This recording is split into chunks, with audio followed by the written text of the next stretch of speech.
Friends, मेरा नाम है आकाश और आप देख रहे हैं लर्निक्स, जहां आप सीखते हैं इंग्लिश थ्रू हिंदी। जब भी हमें किस चीज का अनुमान लगाना हो, राइट, इट मींस आपको गेस करना हो कोई चीज, तो हम जनरली कौन सा इंग्लिश फ्रेज यूज करते हैं? हम जनरली कहते हैं ना कि आई थिंक ऐसा हुआ होगा, आई थिंक वो जा रहा है, आई थिंक इसका पैसा ज्यादा है, राइट।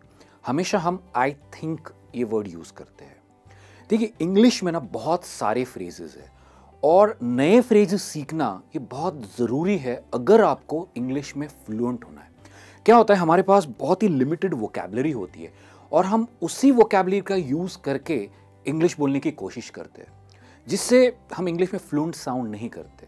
तो अगर आपको इंग्लिश में फ्लुएंट साउंड करना है तो नए फ्रेजेस सीखना बहुत ज़रूरी है। उन्हें सेंटेंसेस में कैसे यूज़ करना ये भी सीखना बहुत ही ज़्यादा ज़रूरी है। तो आज के इस लेसन में हम सीखेंगे कि अगर आपको कहना है कि मुझे लगता है, जिसके लिए आप इंग्लिश में यूज़ करते हैं आई थिंक, तो हम सीखेंगे कि आई थिंक को हटाकर हम कौन से नए फ्रेजेस यूज़ कर सकते हैं ताकि हमारी इंग्लिश अच्छी और फ्लुएंट साउंड करे। तो चलिए करते हैं शुरुआत। तो आज के इस लेसन में मैं आपको लगभग 8 इंग्लिश फ्रेजेस सिखाऊंगा जिन्हें आप आई थिंक की जगह पर यूज़ कर सकते हैं। साथ ही 4 या 5 सेंटेंसेस दूंगा ताकि आप उन्हें अलग अलग सिचुएशंस में कैसे यूज करना है ये भी सीख सके। तो हमारा सबसे पहला फ्रेज है इट लुक्स लाइक। अगर हिंदी में देखें, इसका मतलब होता है मुझे ऐसे लगता है। तो आई थिंक कहने की जगह आप कह सकते हो इट लुक्स लाइक। चलिए कुछ सेंटेंसेस देखते हैं ताकि आपको बहुत ही अच्छे से समझ में आए कि इसे यूज कैसे करना है कॉन्वर्सेशन में। तो सबसे पहला सेंटेंस है it looks like you are new here. मुझे ऐसे लगता है कि तुम यहां पर नए हो। तो मैं अगर कहूं कि I think you are new here, मैं क्या कह रहा हूं? It looks like you are new here. It looks like they are having an affair. मुझे ऐसे लगता है कि उनका अफेयर चालू है। It looks like I am getting a cold. मुझे ऐसे लगता है कि मुझे सर्दी होने वाली है, राइट। कोल्ड का मतलब होता है सर्दी या जुकाम होना। It looks like I'm coming down with something. मुझे ऐसा लगता है कि मैं बीमार पड़ने वाला हूं। अब यहां पे ध्यान दीजिए, coming down with something ये एक स्मार्ट तरीका है कहने का कि मुझे ऐसा लग रहा है कि मुझे बुखार आने वाला है या मुझे सर्दी होने वाली है या मैं बीमार होने वाला हूं। मतलब बीमारी कोई ऐसी बीमारी नहीं जो बहुत ही ज़्यादा गंभीर बीमारी हो या बहुत ही सीरियस बीमारी हो। बेसिक जैसे बुखार होता है, सर्दी होती है, खांसी होती है, तो हम कहते हैं ना it looks like I am coming down with something. मतलब आपको ऐसा लगता है कि आपका बदन दर्द कर रहा है, बहुत ही ऐसा बुखार जैसा फील हो रहा है, तो आप ये सेंटेंस यूज कर सकते हो। नेक्स्ट है it looks like you don't know what happened. मुझे ऐसे लगता है कि तुम्हें पता नहीं कि यहां पर क्या हुआ है, राइट। तो ये था इट लुक्स लाइक। चलिए देखते दूसरा फ्रेज क्या है। हमारा दूसरा वर्ड जो आप आई थिंक की जगह यूज कर सकते हैं वो है परहैप्स। परहैप्स का मतलब होता है शायद, राइट, शायद। तो चलिए सेंटेंसेस देखते हैं ताकि आपको अच्छे से समझ में आए कि आप इसे यूज कैसे करेंगे कॉन्वर्सेशन में। तो पहला सेंटेंस है perhaps she knows how to deal with this issue. शायद उसे पता है इस प्रॉब्लम या इशू से डील कैसे करना है, उससे निपटना कैसे है, right. Perhaps he knows why the boss is so angry. शायद उसे पता है कि बॉस इतना गुस्से में क्यों है, ठीक है। Perhaps Apple might come out with a cheaper iPhone this September. शायद Apple एक सस्ता वाला iPhone इस सितंबर में लॉन्च करेगा। Perhaps the boss knows that we won't get the project. शायद बॉस को पता है कि हमें ये प्रोजेक्ट नहीं मिलने वाला है। तो देखा आपने, हमने आई थिंक की जगह कैसे परहैप्स को यूज किया। तो ऐसे नए फ्रेजेस आप यूज कर सकते हो ताकि आप बहुत फ्लुएंट इंग्लिश में साउंड करो। चलिए देखते अगला फ्रेज कौन सा है। ओके, हमारा अगला फ्रेज है आइड से। इसका हिंदी में मतलब होगा मेरे अनुसार। अभी हम यहाँ पे ध्यान दीजिए, मैंने क्या कहा, आइड, राइट। ये एक कॉन्ट्रैक्शन है जो आई प्लस वुड को लेके बनता है, राइट। चलिए देखते कुछ सेंटेंसेस। आइड से इट्स ओवर 9 AM नाउ। ठीक है, जैसे अगर आपसे किसी ने टाइम पूछा और आपके पास घड़ी नहीं है और आप एक अनुमान लगा रहे हो, आप क्या कह रहे हो? मेरे अनुसार 9 बज गए होंगे, right. I'd say it's over 9 AM now. I'd say the price would be around 35,000. मेरे अनुसार प्राइस लगभग 35,000 रुपए होनी चाहिए, right? I'd say they are married. मेरे अनुसार वो शादीशुदा है. I'd say she's getting promoted to a managerial position. मेरे हिसाब से वो मैनेजर की पोजीशन पे प्रमोट हो रही है. अभी देखिए यहां पे मैंने वर्ड यूज किया है मैनेजरियल, मतलब मैं क्या कर रहा हूं, उसकी पोजीशन बताने की कोशिश कर रहा हूं. तो जब भी हमें पोजीशन बनाना है, जब मैं बोल रहा हूं कि वो मैनेजर की पोजीशन पे प्रमोट हो रही है, तो मैंने वर्ड यूज किया है मैनेजरियल, मतलब वो मैनेजर की पोजीशन पे प्रमोट हो रही है. चलिए देखते हैं हमारा अगला फ्रेज कौन सा है. हमारा अगला फ्रेज है ना, बहुत ही इंटरेस्टिंग है और मेरा फेवरेट फ्रेज है ये. वो है if I had to take a guess. इसका हिंदी में मतलब होगा अगर मुझे एक अनुमान लगाना है तो. ठीक है, चलिए कुछ सेंटेंसेस देखते हैं. If I had to take a guess I would say he is 30. अगर मुझे एक अनुमान लगाना है उसकी उम्र का, तो मैं कहूंगा वो 30 के लगभग है, राइट? तो यहां पे मैं क्या कर रहा हूं, एक गेस कर रहा हूं कि उसकी उम्र लगभग 30 होगी. चलिए देखते हैं अगला sentence. If I had to take a guess I would say Mumbai Indians would win this IPL.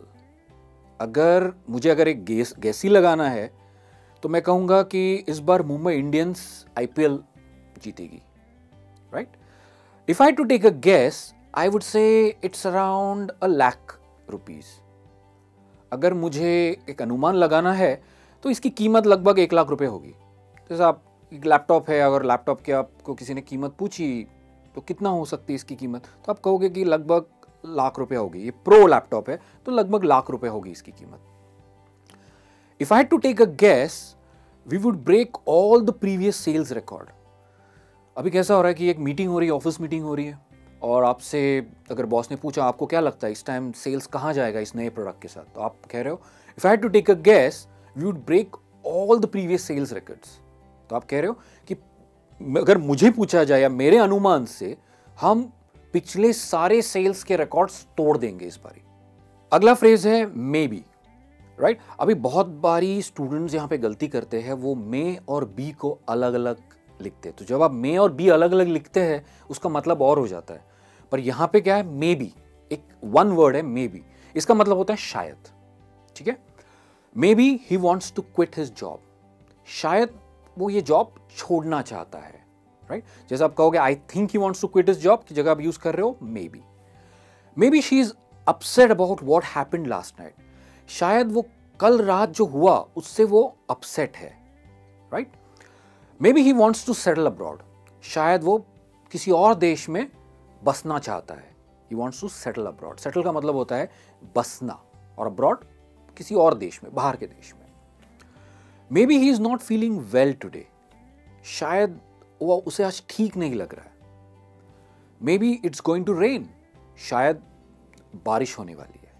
देखें आपने कितने मजेदार फ्रेजेस है ये.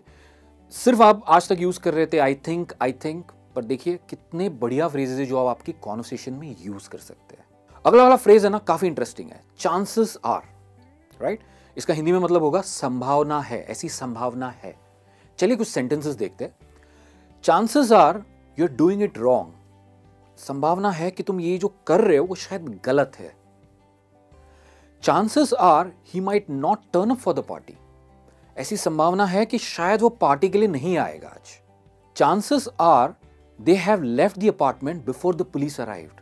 ऐसी संभावना है कि उन्होंने अपना अपार्टमेंट मतलब फ्लैट पुलिस आने के पहले ही छोड़ दिया था. शायद कुछ गड़बड़ हुई रहेगी, पुलिस उन्हें पकड़ने आई और उन्होंने वो अपार्टमेंट पुलिस के आने के पहले ही भाग गए वहां से, राइट? Chances are. हमारा अगला फ्रेज है इट्स डिफिकल्ट टू से. यह कहना मुश्किल है. इट इज डिफिकल्ट टू से, राइट? चलिए सेंटेंसेस देखते हैं. It is difficult to say but I think this is the best English course. कहना मुश्किल है पर मुझे लगता है कि ये इंग्लिश कोर्स सबसे बेस्ट है. वैसे यस, लर्निक्स पे आप जितने भी लेसन्स देखते हो वो डेफिनेटली बेस्ट है, आपकी फ्लुएंसी को डेवलप करने के लिए ही है, तो उसमें कोई संकोच मत कीजिए. It is difficult to say but I think India will win the world cup. कहना थोड़ा मुश्किल है बट मुझे लगता है कि इंडिया इस बार का वर्ल्ड कप जरूर जीतेगी. It is difficult to say but I think this political party would win the 2019 elections. कहना मुश्किल है, पर मुझे लगता है कि ये पार्टी इस बारी का चुनाव ज़रूर जीतेगी। वैसे मैं किसी पार्टी का नाम नहीं लेना चाहता, अदरवाइज कमेंट्स में आप लोगों की दंगल चालू हो जाएगी। राइट, चलिए नेक्स्ट देखते हैं। It is difficult to say but I think he is taking supplements to lose weight. कहना मुश्किल है, पर मुझे ऐसा लगता है कि वो कुछ सप्लीमेंट्स ले रहा है अपना वजन कम करने के लिए। सप्लीमेंट्स क्या होते हैं? जैसे फैट बर्नर्स होते हैं, बहुत सारे लोग फैट बर्नर्स लेते हैं अपना वजन कम करने के लिए, राइट? तो उसे कहते हैं हम सप्लीमेंट्स। चलिए देखते हैं अगला फ्रेज कौन सा है। वेल दोस्तों, हमारा आज का आखिरी फ्रेज है I am not really sure. मतलब मुझे पक्का यकीन नहीं है या पक्का पता नहीं है, राइट? चलिए सेंटेंसेस देखते हैं।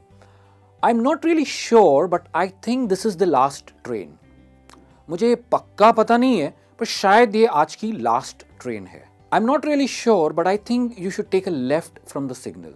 आपसे किसी ने पता पूछिया रास्ते पे और आप श्योर नहीं हो, तो आप कह रहे हो शायद, मुझे लगता है, मैं पक्का नहीं हूं पर मुझे लगता है कि आपको लेफ्ट लेना चाहिए सिग्नल से, राइट? अगला सेंटेंस है I am not really sure but I think he was involve in data theft. मुझे पक्का यकीन नहीं है, पर मुझे ऐसा लगता है कि जो डेटा की चोरी हुई थी उसमें वो शामिल था। डेटा थेफ्ट मतलब जैसे डेटा की चोरी होती है, बैंक्स में डेटा होता है सारे कस्टमर्स का, उसी कभी कभी चोरी होती है ताकि लोग उससे पैसा ऐड सके या उनके क्रेडिट कार्ड से या डेबिट कार्ड से पैसा निकाल सके, तो उसे क्या डेटा थेफ्ट कहा जाता है। नेक्स्ट है I am not really sure but I think this is the best career option at the moment. मुझे पक्का तो नहीं पता, पर मेरे हिसाब से ये आज की तारीख में सबसे बेस्ट करियर ऑप्शन है। आज की तारीख में तुम्हारा या मार्कशीट देख के या तुम्हारा परफॉर्मेंस देख के, तुम्हारे एग्जाम का रिजल्ट देख के, ये तुम्हारे लिए बेस्ट करियर ऑप्शन होना चाहिए। तो गाइज, ये थे आज के कुछ फ्रेजेस जहां पे हमने आई थिंक को हटा के बहुत सारे नए फ्रेजेस सीखे, जो आप जरूर यूज करना आपके डेली इंग्लिश कॉन्वर्सेशन में, ताकि आप वही रेपिटेटिव साउंड नहीं करे, ऐसा नहीं लगे कि आपकी वोकैबुलरी काफी लिमिटेड है, राइट? आप कमेंट्स में भी मुझे लिख के बता सकते हैं कुछ सेंटेंसेस जो आप इन फ्रेजेस को यूज कर कर बना सकते हैं। मैं जल्दी मिलूंगा आपको एक नए लेसन में। तब तक आप सीखते रहिए, प्रैक्टिस करते रहिए इंग्लिश की। इस चैनल को जरूर सब्सक्राइब कीजिए। हाँ, और यस, यहाँ तक आप बने हो, यहाँ तक आप वीडियो देख रहे हो, तो वीडियो को लाइक करना तो जरूर बनता है, राइट? जल्दी मिलूंगा एक नए लेसन के साथ। तब तक keep learning English and take care.